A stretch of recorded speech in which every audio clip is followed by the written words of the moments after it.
Недавно в Якутске разразился неоднозначный скандал вокруг стройки по улице Петра Алексеева, из-за которого все приостановили.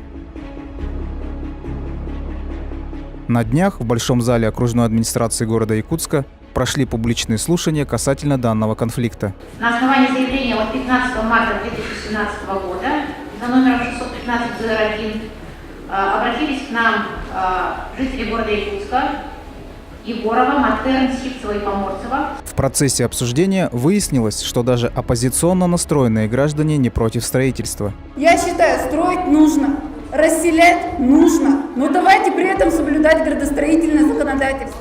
Про наш итальянский дом все время говорят, буржуи заелись. Программа «Минимум» приведение данного проекта в стандартное решение. С точки зрения нормативов, чтобы выдержаны были нормативы, чего, собственно, все и хотят. Присутствующие практически не слушали выступающих и старались постоянно перебивать друг друга. Выступающих было много, желающих еще больше. Женщины постоянно переходили на крик и мешали выступающим.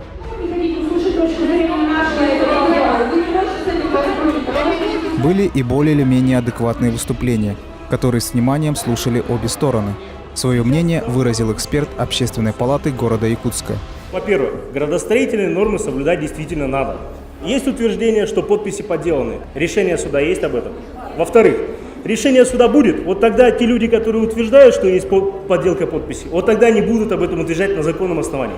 Касательно судебных разбирательств. Инициативная группа подала 2 исковых заявления в Якутский городской суд. Оба производства по делу прекращены. По данному факту прокуратура города Якутска провела проверку. И вынесено представление о том, что данное распоряжение вынесено незаконно. Жители расселенного дома, на месте которого приостановлено строительство, тоже присутствовали на данных слушаниях и высказали свою версию. Когда мы выезжали, я сидела в болоте, меня фотографировали. У меня из квартиры в подъезд выходила вода. Да, я живу еще не в квартире, не в своей, а мне 67 лет. И я имею право заехать туда. И считаю, что вот то, что сейчас задерживают, да, это умышленно, это просто подло, умышленно это делается. Умышленно создают такую форму. Главный архитектор города Якутска прокомментировала результат общественных слушаний.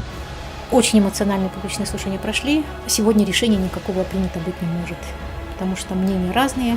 Пришло очень много жителей города Якутска. Хотелось бы вообще отметить, что жители наконец-то начали понимать силу публичных слушаний. Что касается архитектурного облика, архитекторы постарались максимально предложить интересные решения. Я считаю, проект неплохой.